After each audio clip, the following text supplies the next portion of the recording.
So let's start this Brownbag. Okay. So good morning. So from Manila. So thank you very much for your participation in the virtual Brownbag from the Asian Development Bank. So my name is Shigehiro Shinozaki, a moderator of this Brownbag. Today, we are pleased to present key findings from this recently published Asia SME Monitor, 2020, Volume 3, which discusses the impact of fintech on Filipino tricycle drivers in their lives and in business.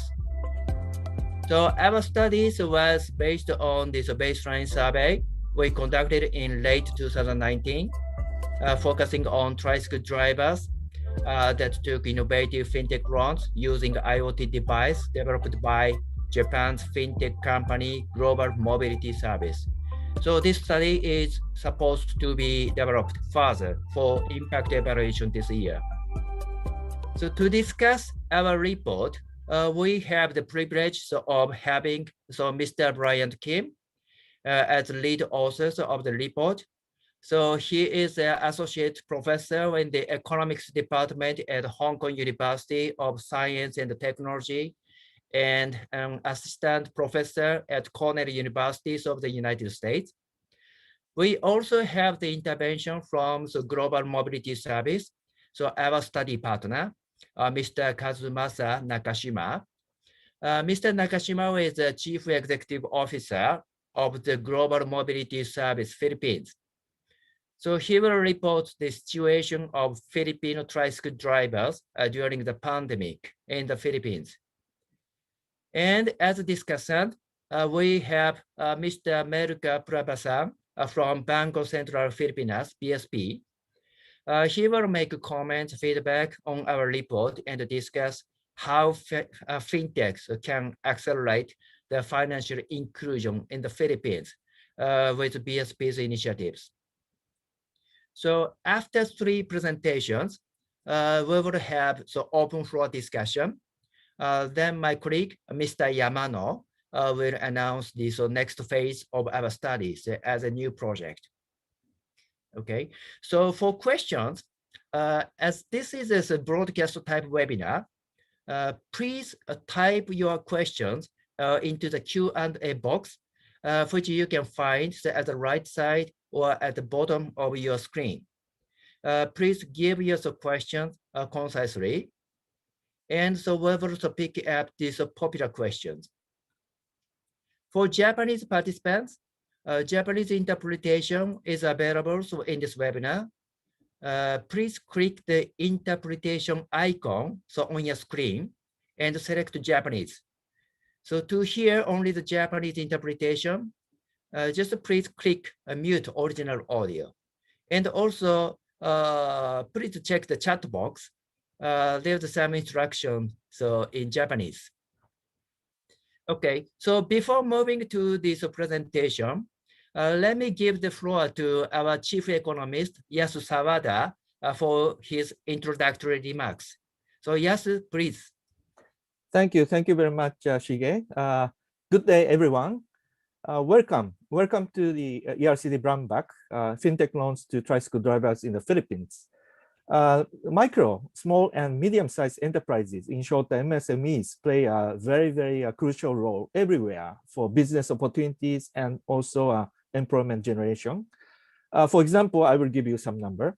In Southeast Asia, MSMEs accounted on average for 97% of all enterprises, and also 69% of total workforce, more than 40% of GDP in the last decade.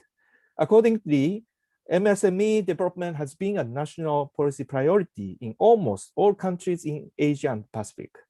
However, in reality, limited access to formal financial services often inhibit MSME's business development. Then how can we eliminate these binding constraints?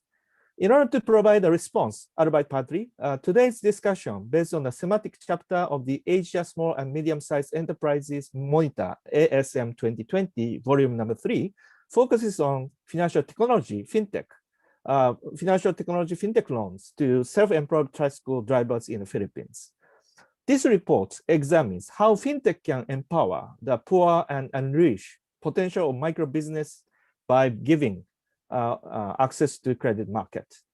This amazing fintech program today we will discuss has been developed by Japan's fintech solution provider, Global Mobility Service, GMS.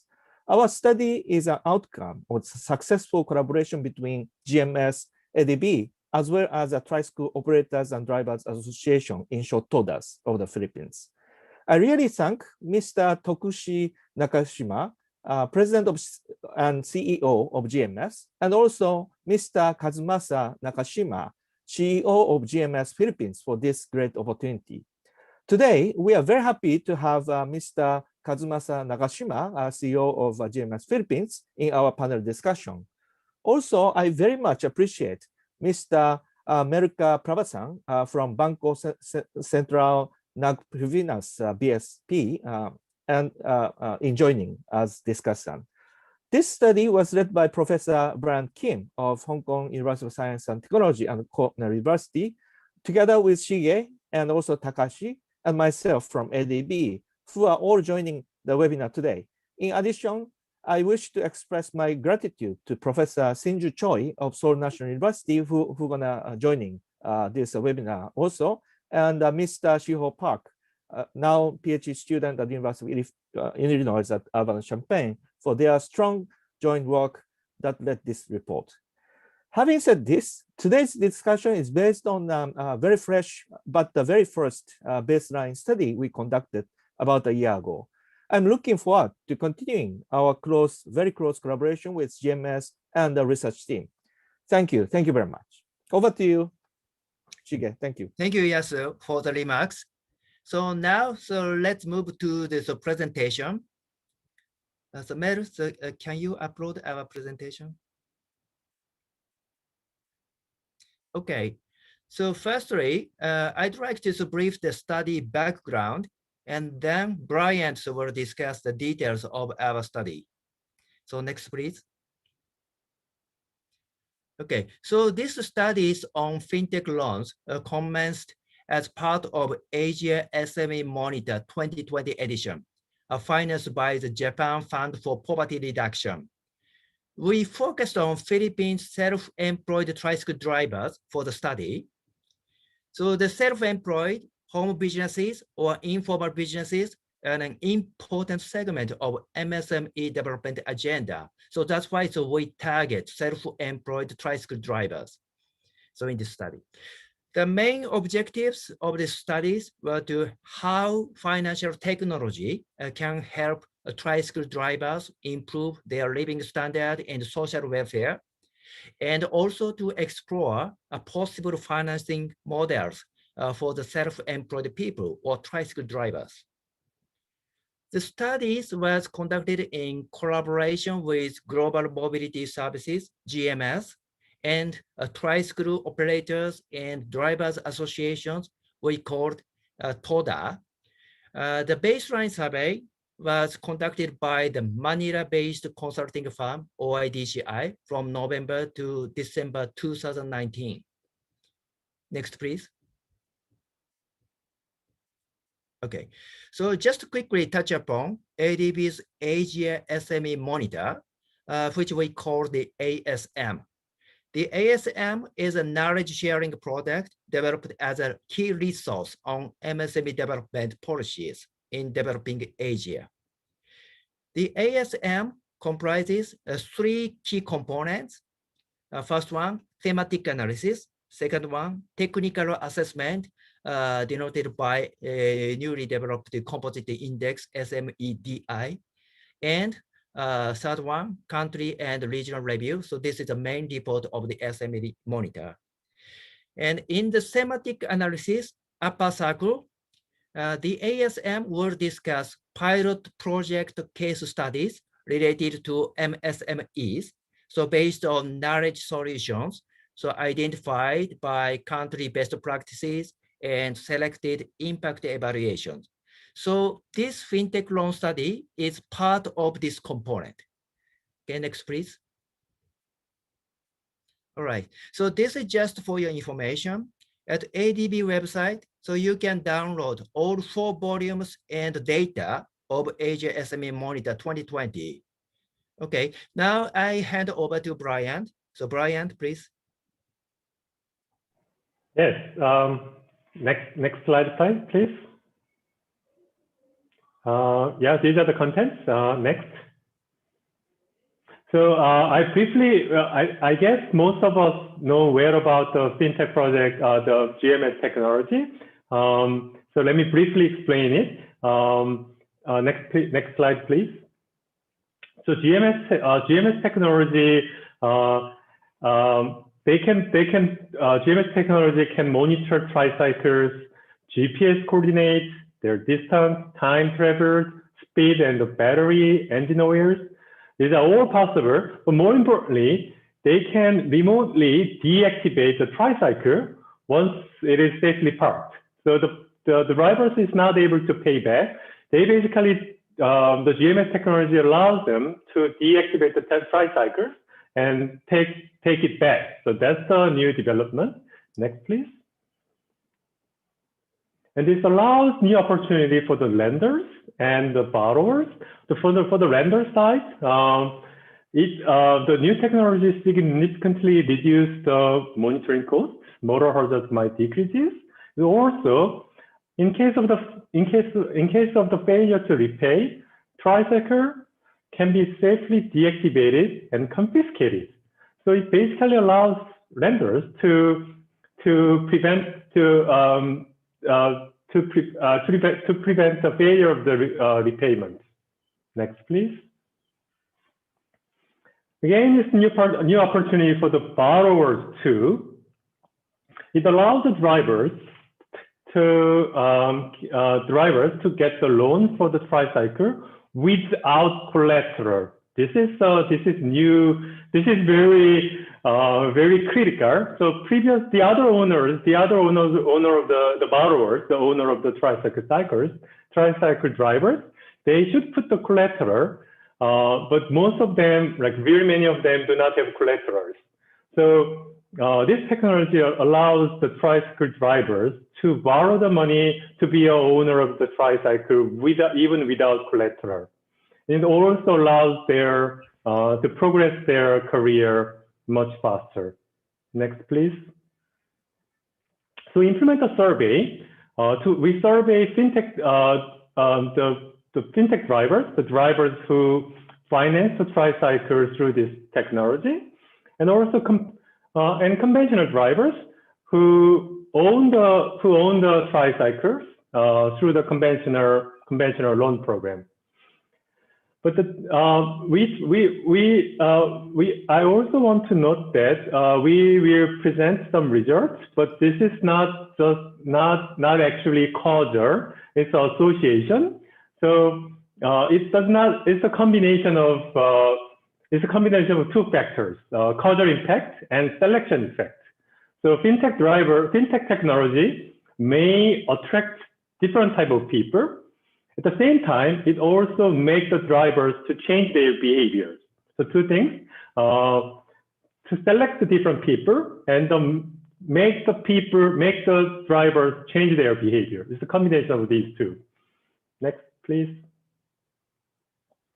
So again, survey target is fintech drivers and the conventional drivers. Fintech drivers, we survey about 300 drivers. Conventional drivers, 2,200. Next, please. Here is our geographical distribution. The the non-fintech drivers, conventional drivers, they are mostly in the city of Manila. But the fintech drivers are widely across the counties. The reason is that like because of the survey budget, we survey the conventional drivers only in the city of Manila and the Quezon City. Next, please. These are the photos from the survey. Next. Survey contents, we surveyed demographic factors, socioeconomic sectors, their attitude, their behaviors, financial inclusion, repayment behaviors, their IQ, and their preferences, like really many things. Next. So first, we'd like to compare fintech drivers and the conventional drivers in terms of demographics and household assets. So in the first column, we put the variables, like their age, their gender, whether they married, etc. The first column is total average. Second column is the conventional fintech drivers, and the third column is fintech drivers characteristics. The last column is important. We put the difference between the fintech drivers and the conventional drivers. And if you see the stars, these are the statistically significant differences between conventional and fintech driver. For example, fintech driver on average 40 years old, conventional drivers are 43 years old. The difference is about 3 years and it's significant. Okay, all other tables are presented in the same way. So you can see some differences, many differences between the fintech drivers and conventional drivers. The fintech drivers are slightly younger and they more likely to marry, and their household assets usually have larger household members are large household members. Interestingly, they are less educated, about 1 year. So fintech drivers, compared to the conventional drivers, years of education is 1 year less. Next, please. Labor market activities. This is very interesting. So fintech drivers, we look at the working hours, working days, working break time. The difference is minimum. Although fintech drivers take less break, about 15 minutes per day. So total labor supply is similar, basically. It's not that different. But very interestingly, fintech drivers earn much more money than the conventional drivers. Like, look at this, the net salary per day. The fintech drivers makes about 730 pesos compared to the conventional drivers 550. Which means that fintech drivers' labor supply is similar, but they work more efficiently. Another interesting thing is that their spouse income also higher in fintech drivers. There are many stories could be behind it. For example, like because of the loan, maybe even spouse respond to work hard. That is one scenario. Another scenario is that the people whose spouse make more money, they're more likely to attract the fintech loan. So it's difficult to interpret this, but this is the finding we have. Next slide, please. Tricycle driver ownership, two types. They can borrow through the boundary system, or they can own through financial, through the loan. There are two types of loan, fintech loan and conventional loan. Now we like to compare those who borrow the money and purchase the Tricycle through two channels, fintech versus conventional loan. Next. Okay. Now we try to compare their source of money to purchase the Tricycle. The conventional loan people, they like about 50%, 49% they from the own saving. However, the fintech loan, they're much more likely to loan. The financial sources are more likely to be from the dealers. Of course, it's because of by nature of the program. So fintech loan is offered through the dealers. That's why. Next, please. Repayment activity. Look at the conventional drivers. 81%, they pay back the money monthly basis. But the fintech drivers, by design, is weekly basis. but even some people pay daily basis, but it's basically weekly basis. Next, please. Repayment activities, total loan tenure, how long they have to pay back, how much they have to pay back. Fintech drivers, they have to pay back longer and more money. Like maybe because they don't have to put the collateral. Of course, if you put the collateral, then your total amount of money and total period of your payback must be decreases. So this is not surprising. So fintech loan, because there is no collateral, so they have to pay back more money and longer. Next. Financial planning. This is very interesting part. So look at the first two items. Have a budget for your financial spending and financial goal. The fintech drivers, they're more likely to, like 5% more likely to have a budget plan, and 10%, 12% more likely to have a financial goal, right? So this is a very interesting finding. And next, please.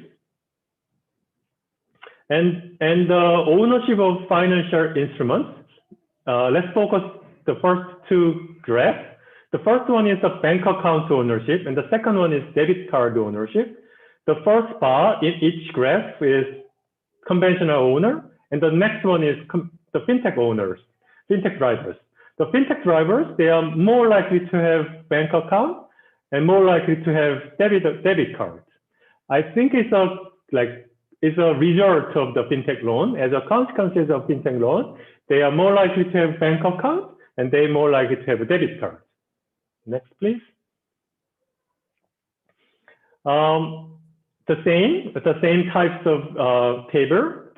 So look at the first two, like bank account ownership, debit card ownership. That's what we have sent. I have presented. And the second panel, we asked they save the money and how much they save. And the fintech drivers are more likely to save larger amounts of the money. Okay. Yeah. Next, please. We also measured the cognitive skills, numeracy, financial literacy, but because of the time, let me skip. Go to the 26. Next, 27, 28, 29. Yes, so these are the results. We find that Raven test, this IQ test, fintech drivers has lower IQ. Their mathematic ability, numeracy ability is lower. This is surprising. So although their IQ or their numeracy test score is lower, but as a result, my interpretation is that as a result of the fintech loan, given despite with disadvantage, they more likely to have the financial plan and they save more. It's maybe because of the causal, maybe due to causal effect, maybe due to selection effect, but the fintech drivers in general, they have disadvantage, but they have better outcomes in terms of saving the money and the financial planning. Yep, so let me conclude, next slide.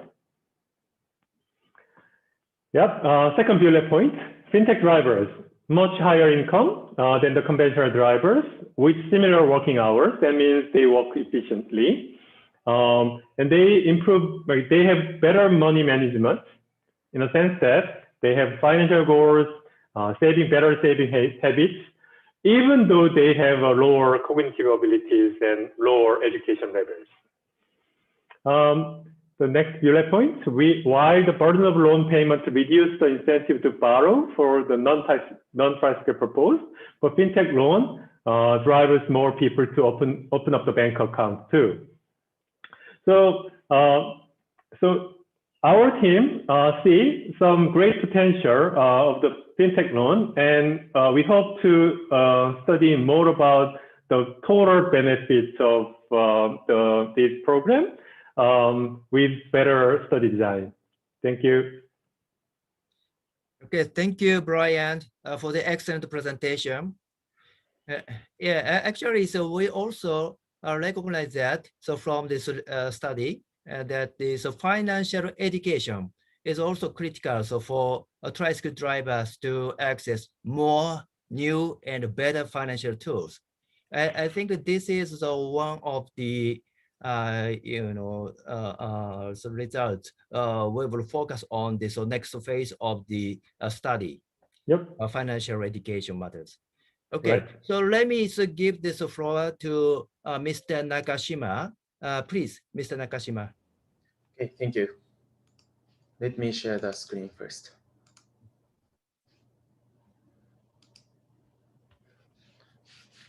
Okay, so good morning, everyone. My name is Kazumasa Nakashima from Global Mobility Service, and I'm also CEO of Global Mobility Service Philippines, Inc. For today, I would like to discuss about how GMS service and a fintech loan can help decreasing the default rate, and also be convinced to increase the loan portfolio to the financial institution, not only from the perspective of the Philippines, but in the world. Since GMS services can be a trigger to expand or maybe restart financing even during COVID. So today, I would focus on specifically for tricycle drivers, but this can be applicable even for wheel and the taxi and the other commercial drivers, not also the private sectors. So I hope you could enjoy my presentation. And then I hope the people who listen to me can also join GMS services to make the financial inclusion together. So for begin, I would like to mention about the social problem in the Philippines today. In the tricycle sectors, there is 3.6 million tricycle drivers. And then as Mr. Brian mentioned a while ago, the system is what we call this a boundary system. The driver pay everyday rental fee and then the owner will get it. So what happened is that driver never owned the vehicle, there is no credit investigation, and then driver have to pay the rental fee forever. The problem here is that the driver doesn't have the a lot of credit investigation, credit information, and a lot of financing companies think that there is a risk to finance drivers. So as a solution, what we call this a fintech loan, GMS has the system called this MCCS, Mobility Cloud Connecting System, and then Mobility Service Platform, MSPF. So MCCS can actually mitigate risk and then lower the default by activating and deactivating the vehicle. That's also mentioned by Mr. Brian. But I also would like to focus on the MSPF side, which can actually gather the data and then the collaborate the vehicle data and then collection data together and then generate credit data. So in my presentation, I would focus on more on the data side. So this is the data that GMS Philippines shows in operation today. So let's say there are 20% of the default or the delayed experience without our services. In our services, we have potential that 0.9% delayed or the default rate. With the 9% of the MCCS device improvement, meaning activation, deactivation can help improving the 9% of the collection rate. And GMS also offer the operation services that can include the follow-up call, visit customer, pull out if it's necessary. So those activities can really lessen the risk and the default rate. So today's situation, around 5% of non-performing loan ratio is our achievement compared with the current BSP NPA ratio more than 12%. So as GMS, we are a fintech company from Japan. We are located in Tokyo. Philippines is subsidiary of the Global Mobility Service Inc. Major stockholders are, maybe some of you knows that SoftBank, Denso, Sumitomo, Credit Saison, Ion, Toppan, Kawasaki, Sojitsu, DNP, SBI, OKB, and other investors. Since GMS is following the principle through the provision of mobility service, we make people happy. Today, we are making at the society which can all earnest workers are correctly evaluated. We believe that MCCS and MSPF and our business model can achieve the goal to make a fair society. So as I mentioned, that situation in the Philippines is kind of difficult today, since unbanked rate is estimatedly 77%, poverty rate is 90%. This kind of a problem is not only the Philippines, but if you may see the ASEAN countries and then other countries in Africa has the same situation. So it means that financial inclusion is really needed in the world today, not only ASEAN countries. So our service is one of the trigger to start the activity. So GMS services is actually happened with the back support of the financial institution. So we provide the customers and then the services since we could remotely deactivate vehicle if the payment is not made on time, and if it's made through fintech channels, it can immediately restart engine on real time in 5 seconds. And then not only that, MSPF can monitor the driving behaviors and then also create the new credit through the payment information. So today, as I said, that I would show you some of the data that GMS acquired so far. So this is the driver's mileage data comparison from the before COVID up to today. So as you may see, before COVID, which we say that it's 100%, and then from the ECQ or the lockdown period, it's only 10 to 20%. As of today, finally, slowly, the driving behavior and the mileage are increased. But at that time during ECQ, there are a lot of difficulties or a lot of things that data told us. In fact, because of those data, GMS Philippines made a lot of actions.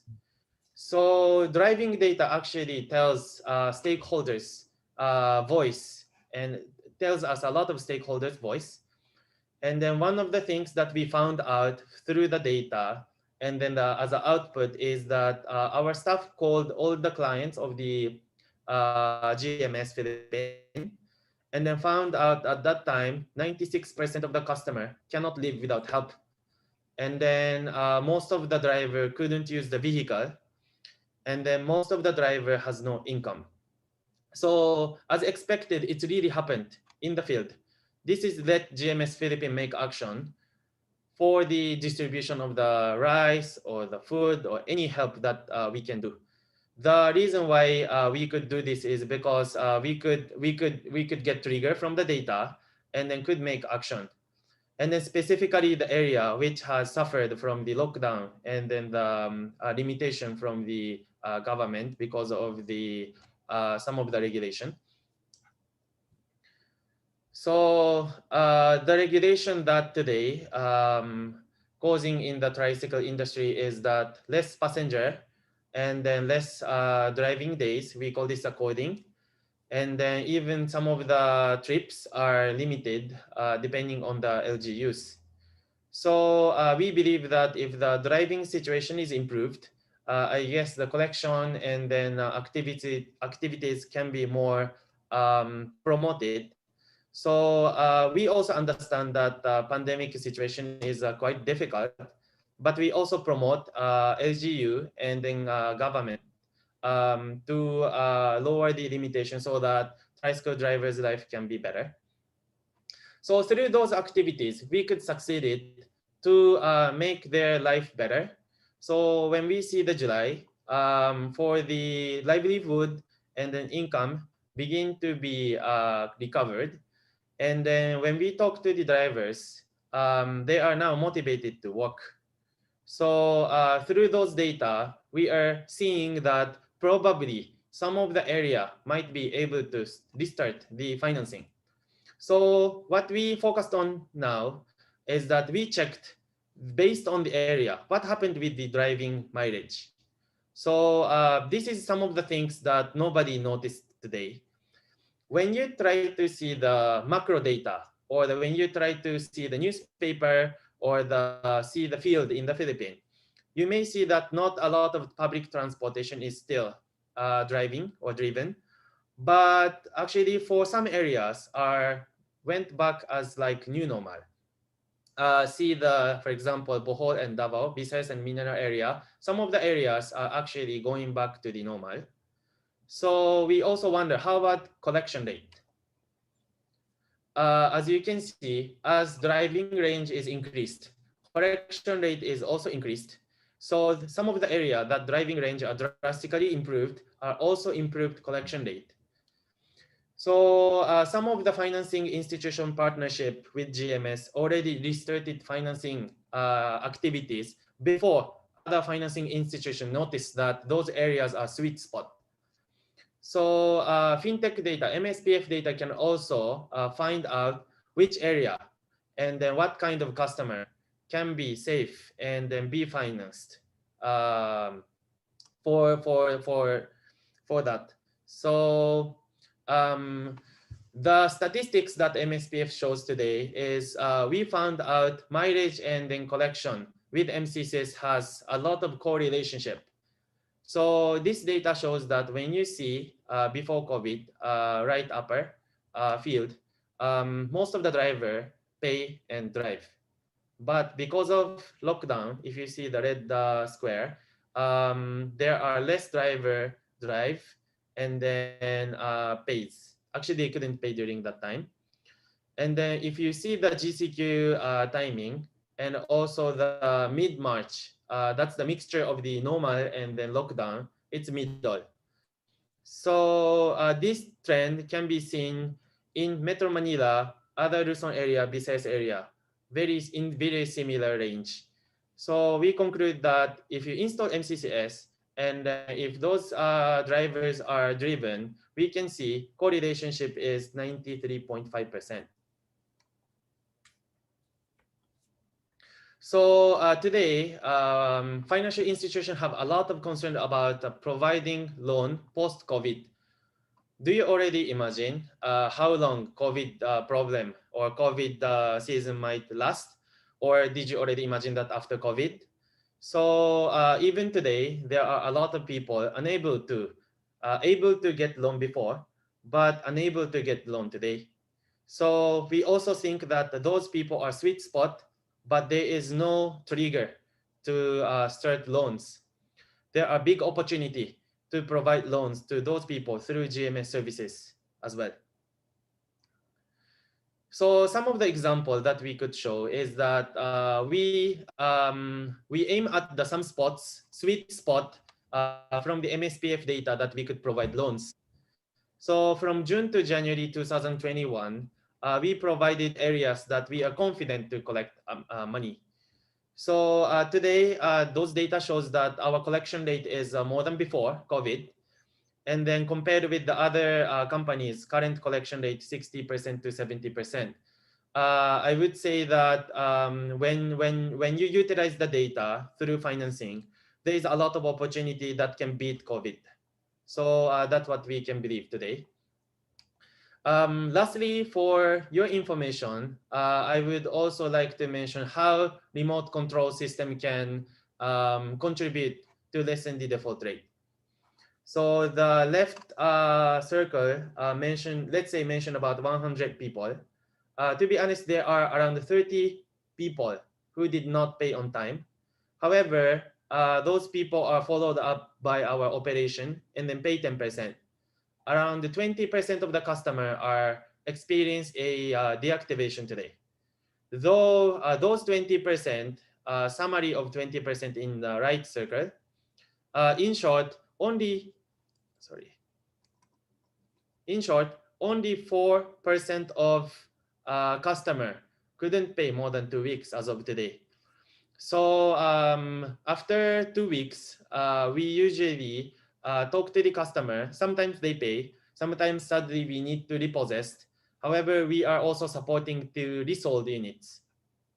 And then 16% of the customer who delayed, who delayed payment are eventually paid. Or the worst case scenario, MCCs can help repossess and then resold again.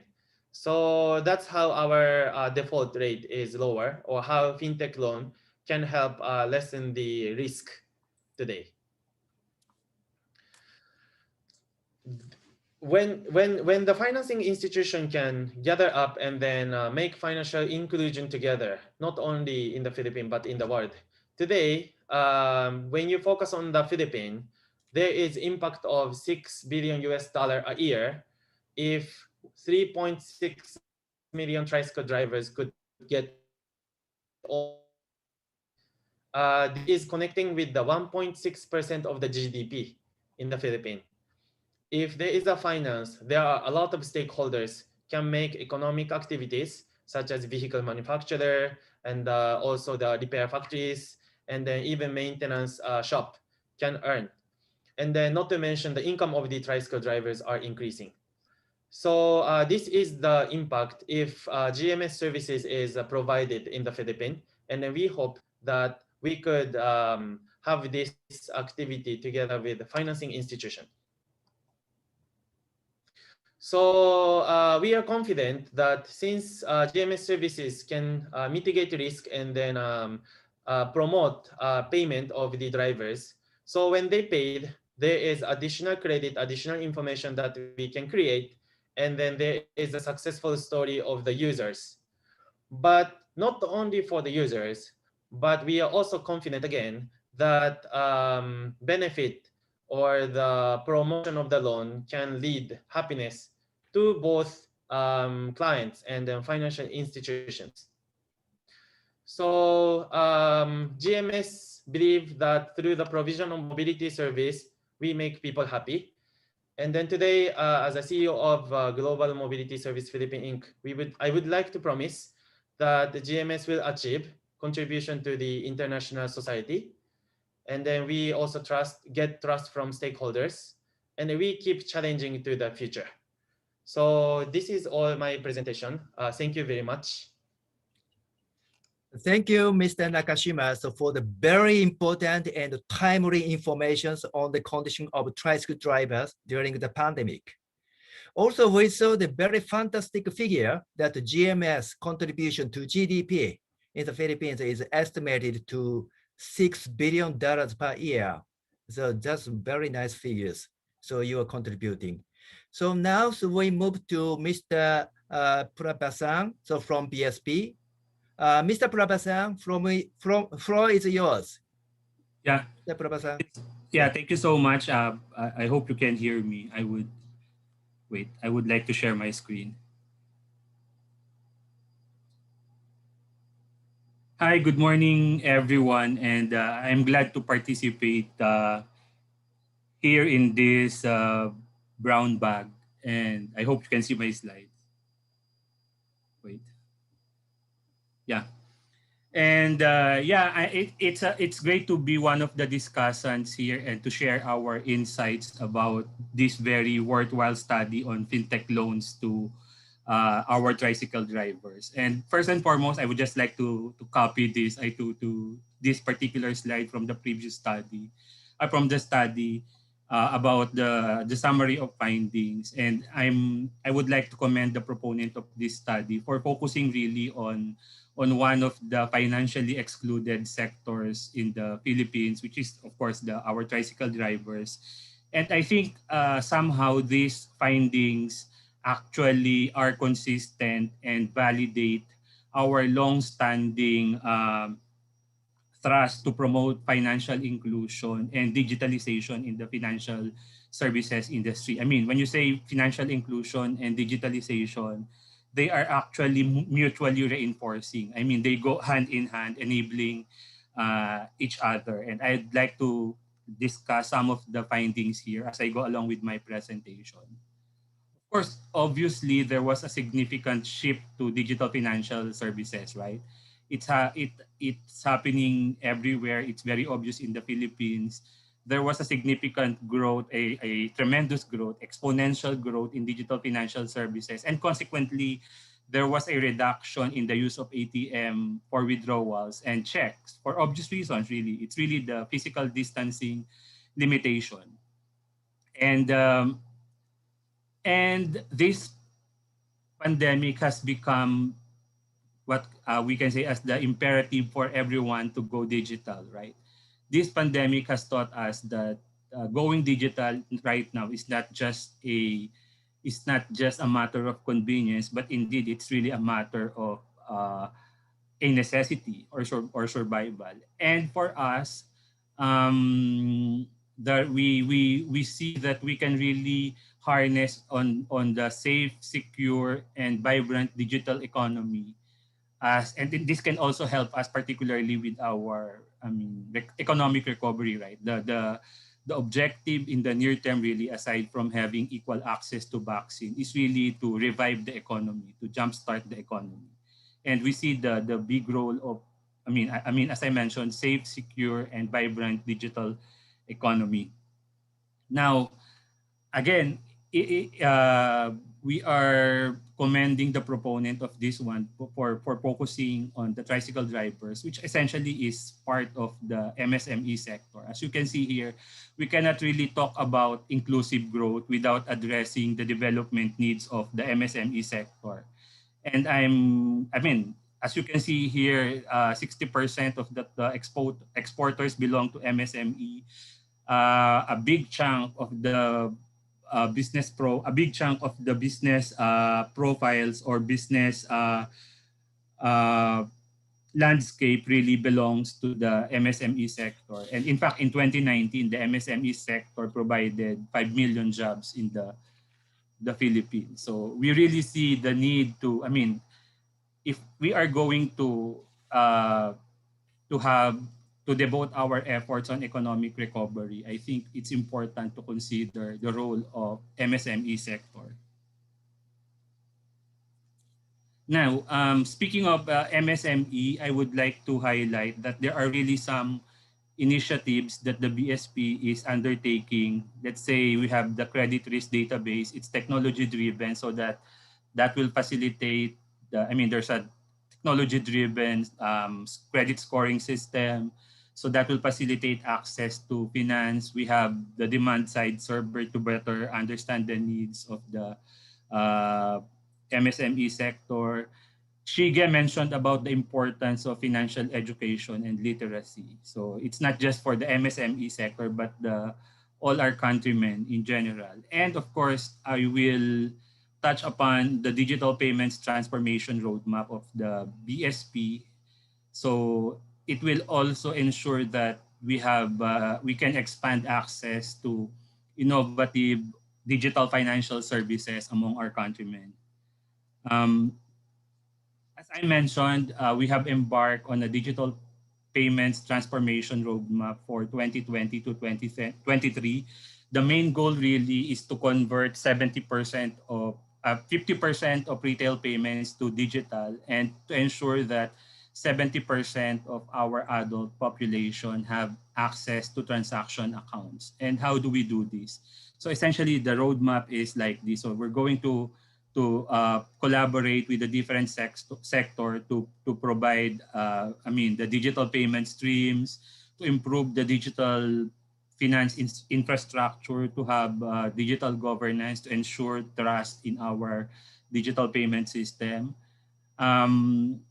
We also need to, part of this, as I mentioned, is also the financial education literacy program. It also talks about the digital transformation of the BSP, because the BSP operates the RTGS in the Philippines. So that one has to be digitally transformed as well, and it's currently being transformed right now to a more robust and modern solution. And of course, a lot of enabling, in terms of the regulation, some of the policy reforms, and I would like to highlight some of these. So we recently issued circular on digital banking license. The open banking framework right now is being exposed to the different players, and the target implementation is actually by by first half of this year. We have amendments to e-money circulars, virtual currency or virtual asset.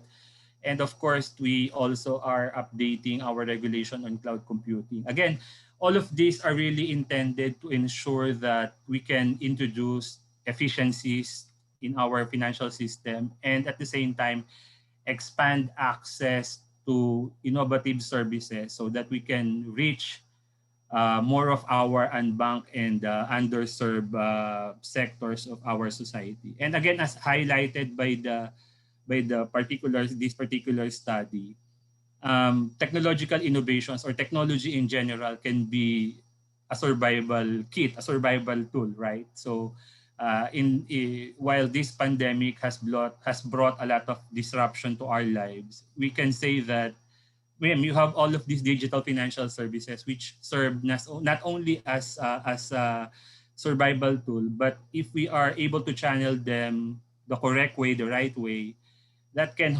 also curtail financial inclusion barriers and essentially similar to the outcome of that study on fintech loans to tricycle drivers. It also has the potential to improve the lives of our countrymen.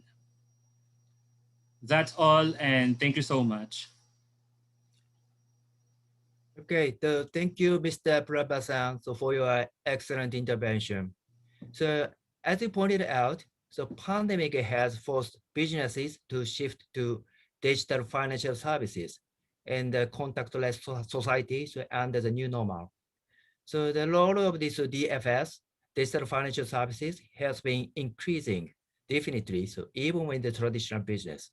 So your BSP initiatives is very important. Also, financial education you touched upon, you address. That's also the very important part of promoting financial inclusion by using the fintech. So okay, so now the floor is open to audience. We have already received several questions from audience. I just check it. Well, okay. Firstly, I'd like to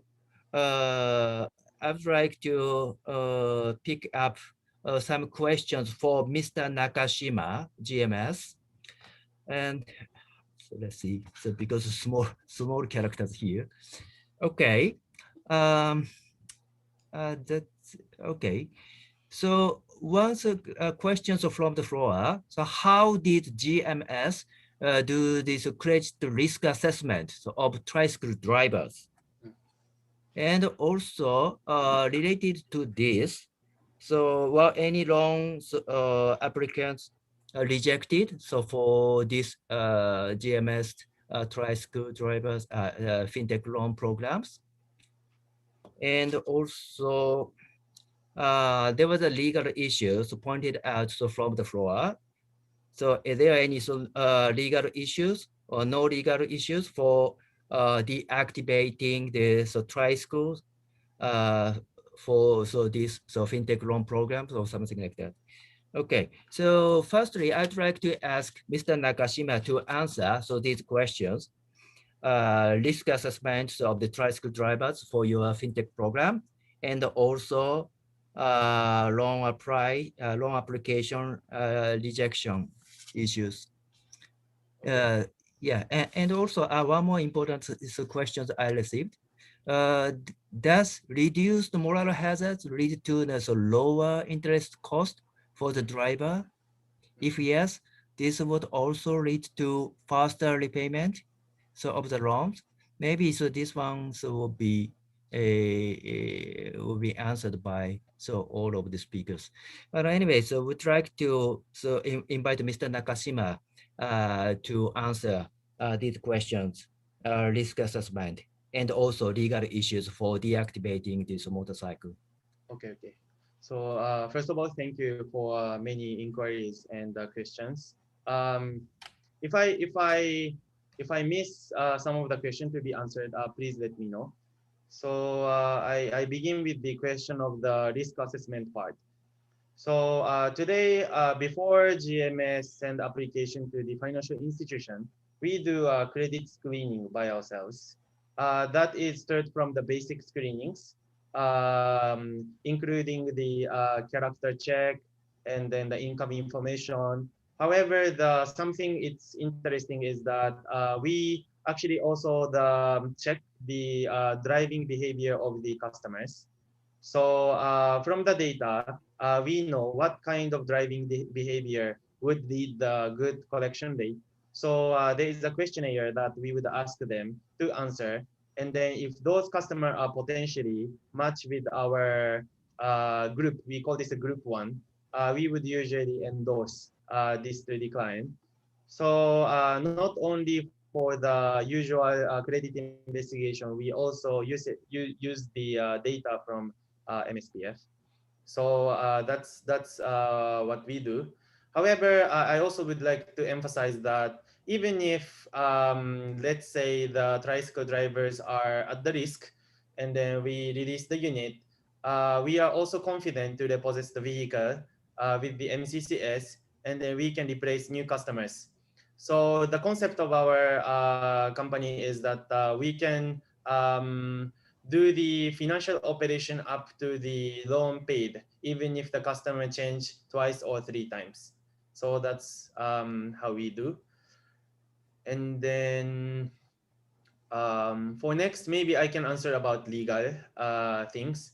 So for legal, there is no problem at all. Today, first of all, we get consensus from customers before we proceed loan. They already know the installation of the MCCS, though they don't know where it is. However, according to the Data Privacy Act recently, as long as we could agree with the customers that unit is installed, and then in the contract there is a clearly stated that the deactivation may happen when the payment is not on time, there is no problem. We also confirm this to the LTO and then DOTR as hearing, so we would assume there is no problem. Plus there is no what you call this concern today. So that's the question. And then okay, so reject. And yeah, okay, thank you. And also, okay, so two more. So to Mr. Nakashima. Okay. Well, any fintech loan application rejected? If so, how does the group compare with these who are successful? So this is the question. And one more related to this. How do you think the social media usage and exposure to mobile media messaging so would influence tricycle drivers' awareness of fintech loans and their potential access to it? Okay, so rejection matters and also the promotion of your product. So can you answer this? Okay, sure. So for the rejection, there is really minimal rejection, though some of the customer are hit as the loan credit record, unpaid loan credit record. So financial institution usually access to the BAP or CMAP. So those customer who hit the default before, we could not help them yet as of today. However, most of the drivers did not experience a loan experience before. So usually the application would be passed a higher rate than the usual loan.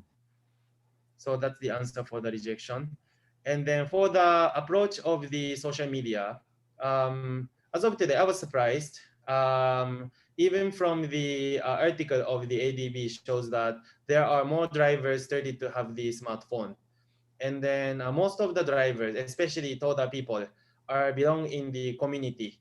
So seems like they like also the community, started to form e-community, like for example in Facebook, sometimes in Instagram or Twitter. So we also approach using the SNS and then Facebook advertisement. And then actually inquiry is much bigger than the inquiry from the dealer or the other approach that we do from the field. So if you ask me, there is a lot of potential. I would not say that tricycle driver awareness is insufficient, but I think we can do more. I think our approach can be increased, not only SNS, but probably using the current media like newspaper and others. So yeah, that's what we are thinking and doing today. Okay, thank you, Mr. Nakashima, so for answering these questions. And so I'd like to now pick up some of the questions for Brian. And we have these good comments from this floor saying that this result of this baseline indicates that those successfully applying for fintech loans are likely to be the higher ability applicants, and thus these ability measures will need to be included to understand the impact of the program. So further, how important was the role of financial education provided to the successful loan applicants and they're taking a better financial decisions. So can you answer this question? So yeah, I think Yasu already responded to this question. Oh, so okay. this is a baseline survey. So there is no way for us to disentangle selection effect and the causal effect. I think I mentioned it in the slides from the beginning. So there is, only for the one baseline survey, this is difficult. But the IQ and like level of education, this is just predetermined.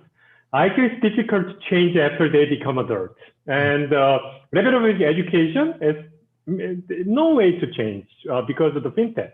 So what we see is that we see the people who get to the fintech program, they have some disadvantage. That's for sure. But we found that their financial behavior is better.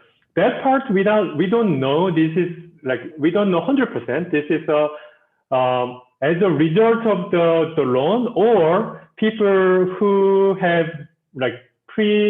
who have a better financial behavior, they self-select into the GMS.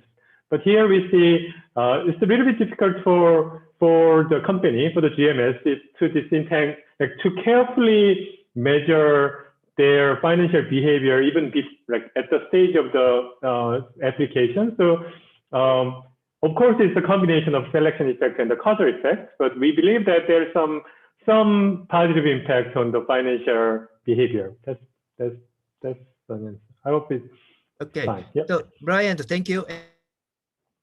One more comment we received. Does reduced moral hazard lead to a lower interest cost for the driver? If yes, this would also lead to faster repayment, so shorter long periods of the loan. So can you respond to this question? So I think that's something Nakashima-san should address, because this technology allows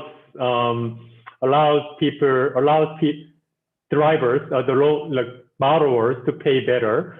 So the risk is lower. So maybe that's why GMS can provide the money without collateral. But there is some possibility it also decreases interest rate. But that's something Nakashima-san can consider. Okay. I can also support the answer to the question. So for the interest rate, yes, this will be the discussion with the financial institution, but I believe that the lower interest rate is possible because of the MCC's function and the increase of the collection ratio. However, for the shorter loan period is a little bit different issue, since for the income of the driver is daily basis. So when the loan period is drastically shorter, the amount of the monthly amortization is higher. Sometimes the amount is not affordable for the client. Though if the customer can make it short, I think that's beneficial for the end user. But we also have to think about the economic impact with the financial companies. So it can say that MCCs can give you the more option now to choose longer term and lower interest, or the higher interest and then shorter time, something like that. So I think that can help also both financing company and users. we can also discuss about it further if you're interested in. Okay, thank you very much. And also we have received these basic questions about the methodologies of our study. What is the method of collecting from the drivers? Actually, so maybe we need to explain the approach to collect the data from the survey. So Brian, so can you shortly explain this method for this data collection from the drivers? Sorry, I missed your point. And which question are you referring to? Yeah, it's the first one. So what is this method of collection from the drivers? It's a survey. Yes. Yeah, just to summarize this, so how we could get these more than 2,000 samples from the drivers. Right. So we carefully designed this. We collect all the names of TODAs, and we randomly select the TODAs in order to make a representative sample of the conventional drivers in the Metro Manila, the city of Manila, and Quezon City. And then we randomly select 8 to 10 people in each TODAs. In the survey, we not only ask the questions, but also we introduce the behavior like survey module. So we actually pay for the money as a compensation of the survey participation, and we ask them to, we allow them to make an investment and make to measure their risk preference and the time preference. So I hope it's, I'm not 100% sure what the question exactly, but I hope it addressed the question. Okay, thank you. Nozaki-san, can I also add Yes. something? For the method of the collection, physically, our platform also connected with the almost all the payment channel in the Philippines. So some of the people can pay in 7-Eleven, by Center, SM, bank, and the pawn shops. So usually, and even the Gcash mobile apps. So usually for those drivers near 7-Eleven, they pay in 7-Eleven. If they connected with the internet, they will pay e-mobile wallet. So depending on the convenience of the driver, now they have more option as well. Maybe before they went to the dealer and pay. But today, we could also utilize the other fintech channels that available in the Philippines. Okay, thank you very much, Mr. Nakashima. So that's great. And yeah, so collecting the data from the various type of these channels. So that is one of these benefits to use this fintech and also technology. Okay, so also we received some of these comments about the study. I just picked up. So are there plans to replicate this kind of project in other regions of the Philippines? I think we can elaborate, including the other regions from so besides Metro Manila and so Quezon City. So for this next phase of this study, yeah.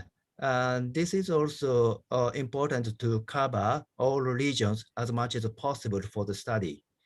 And yeah, so still so tentative, but we try to cover other regions as much as possible for the next study.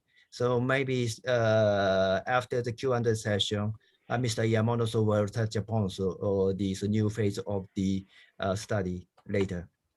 Okay, and then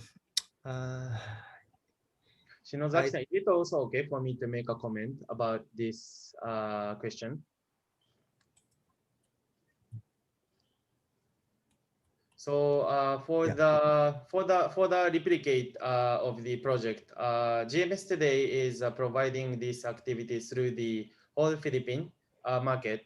But if ever any viewer of this webinar is from Japan or Indonesia or Cambodia, we are also doing the similar business model depending on the countries. So if you're interested in also, we can talk about it for the purpose of proceeding the project. Okay, thank you so much. And also for GMS, so I received one more question. Does GMS have plans to expand services to other retail loans, so such as motorcycles or automobile, and so other types of the services? So beyond the so fintech loans, we so examine this for this study. So is there any so other services? Yeah, actually, today we focus on the tricycles, but as I mentioned in the presentation, we already started with the motorcycle and then four-wheel vehicle, truck. So our services can be applicable with any mobilities. So yes, we expand those to our services too. Okay, and also some detailed questions for GMS so programs of these fintech loans. So what is the equity requirement for the loan?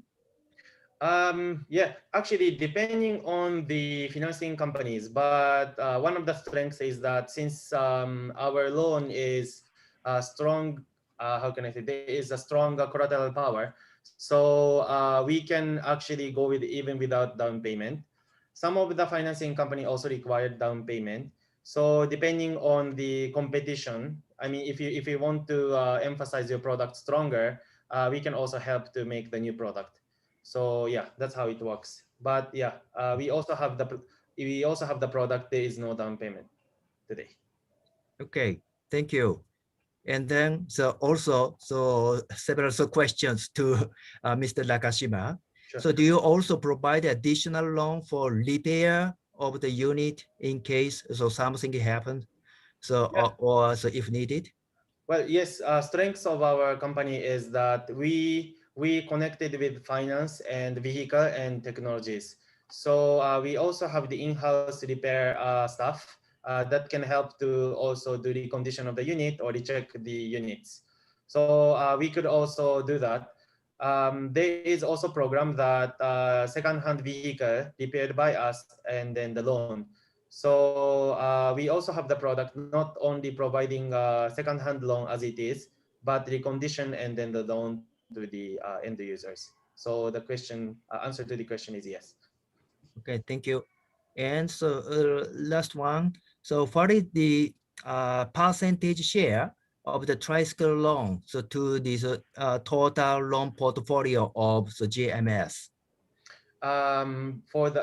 Does this mean that out of 100% portfolio, how many are the Tricycle loans? I guess. Am I correct? I think it's amongst your total loans, loan product.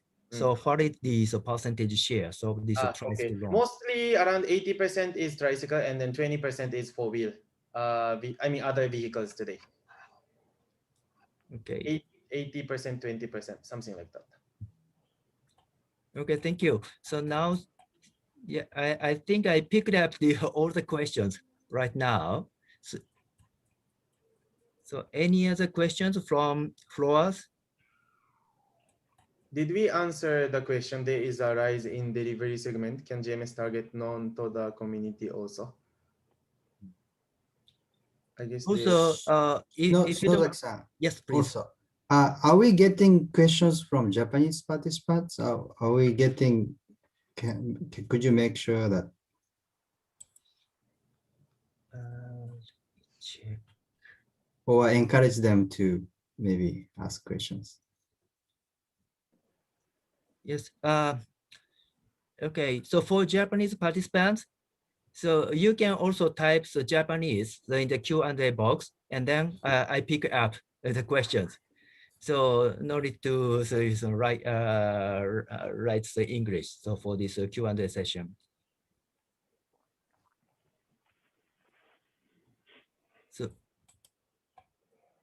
So please so put your comments and questions in Japanese, and then so I will pick up.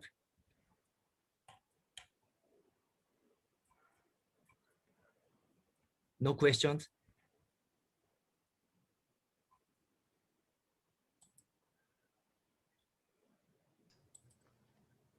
maybe we can proceed with some of the new questions coming.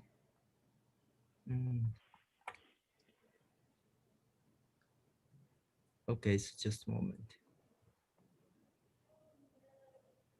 Okay, so I got this one question to BSP, Mr. Plabasan. At what point, so will this BSP begin to support this kind of project?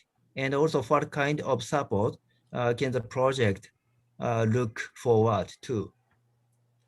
So I would just like to clarify that it's not potentially there are two government agencies that may have interest on this, not only BSP but also probably SEC, since they are the ones also in charge of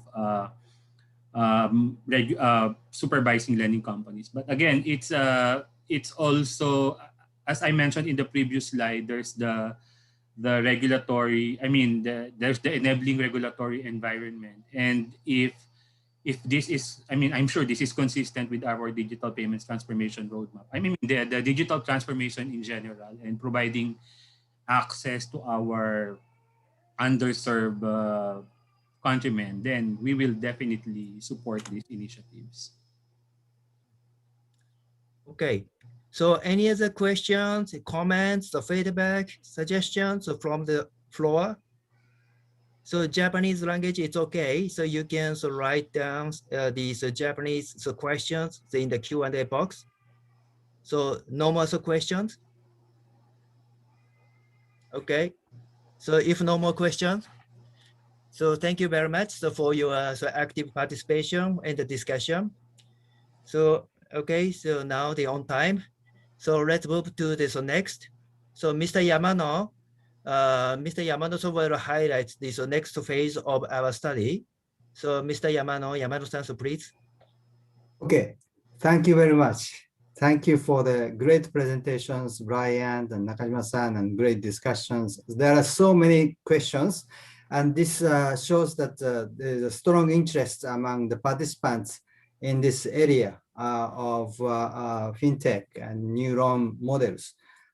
So today's presentation discussion shows the importance of collecting information, data, and summarizing data and analyzing data and presenting in study format. And this just stimulates discussion and put evidence to people who are new to fintech or skeptical of the fintech technology and have many questions. And today, I think this presentation answered some of the questions, but I think there are so many other questions remain. Especially there, I think there are some questions related to application of this business model in different loan applications, sectors, and so on. So I hope that today's discussion is very useful. And then from the beginning of this study, we plan for the 2 surveys. So the survey Brian presented is based on the baseline survey, and it clearly shows that those people who obtain fintech loans are different from those who obtain loans from conventional loans. So that shows the sort of a signal or evidence that this GMS loans provide loans to those people who don't have access to conventional loans, or at least a different group of the loans. And the COVID-19 pandemics, I think, posed a significant challenge to this business model. And I was wondering what was going on under the COVID-19 pandemic and community quarantine. And Nakajima-san's presentation shows that, what happened during the COVID-19 and then how people paid back the loans during this difficult time. So by conducting next survey, our plan is to conduct a survey, go back to the same drivers and ask about what happened since the last survey. So in the next survey, we can ask more detailed questions on how they came up with the money to repay for the GMS loans and other conventional loans, and what happened from Nakajima-san's data, we understand some evidence situation of those people who are GMS drivers, right? But we don't have data information about conventional drivers. By conducting another round of survey, we can also collect information from conventional loan drivers, right? So other drivers, how they managed under this COVID-19 pandemic. So we are very excited about next round of the survey. Next round of survey, we will, as I said, go back to the same drivers, not going to other regions. And Shinozaki-san mentioned about, and then there's a questions of expanding the survey or study on other regions, but we plan to go back to the same drivers. We already have money secured, and so we are excited about. If you have any suggestions for our second round of the survey and study, please let us know. Okay, let me stop here, and thank you very much for involving me in this session. Thank you. Thank you, Mr. Yamano. Back to you. Yeah, actually, I believe we had a fruitful discussion today. Lastly, we would like to have closing remarks from Chief Economist Yasu, please. Thank you. Thank you very much, everyone and panelists. We had a very nice and lively discussion. When I hear about this GMS fintech device and loan program, looking back, I felt a similar excitement when I hear about the Grameen Bank in Bangladesh. And Grameen Bank and Professor Yunus won Nobel Peace Prize year 2006. And but basically, with this fintech technology, fundamental issues of screening right borrowers and monitoring behavior and also enforcing repayment, these are wisely solved. And so because of this, more than 90% of a repayment rate achieved. So it's very similar to Grameen Bank and providing loan to the poor people without the collateral. But as Director Plabasan mentioned, this is a new element involved, digital.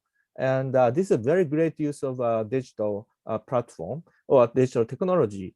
When digital, we often talk about the digital divide accelerated during COVID-19, but I can see this is a way to maximize the digital dividend and eliminating risk of digital divide. And also, I think complementarity, not only this fintech device, but as Mr. Nakajima highlighted, complementary digital platform, digital payment is a key. So I think we can learn a lot out of this experience. And putting a broader context, transport infrastructure is really critical for sound COVID-19 recovery and also midterm development. And as Nakashima-san illustrated, this program or technology has really amazing potential to support the national economy, and also a scope for local currency capital market development. Once this money has been mobilized, how to make this money useful for inclusive growth. I think this is a really beautiful example.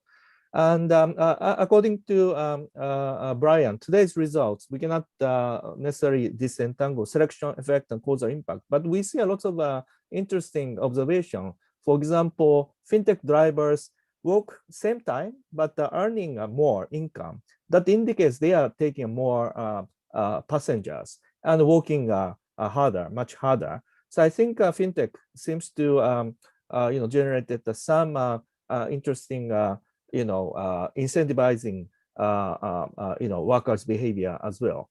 But anyway, looking forward to have a further collaboration, as Yamano-san mentioned, RCT of financial inclusion training. We are discussing, and also use of big data, as Nakashima-san shared with us, an enormous amount of useful big data collected through this fintech device. So we can examine impact of COVID-19 and also how to use a big data for better inclusion and better policy making. And also, as Nakashima-san said, other countries, if this type of program expanded, definitely we are interested in tracking and also uncovering elements behind very good, remarkable performance. Anyway, with that, I'd like to thank you. Thanks everyone, and Mr. Nakashima, Mr. Plabasan, Bryant, Shige, and Takashi, and all the participants participated today for lively discussion. Thank you very much. Okay, thank you, Yasis, for this closing remarks. So now, we have to come to the end of our schedule.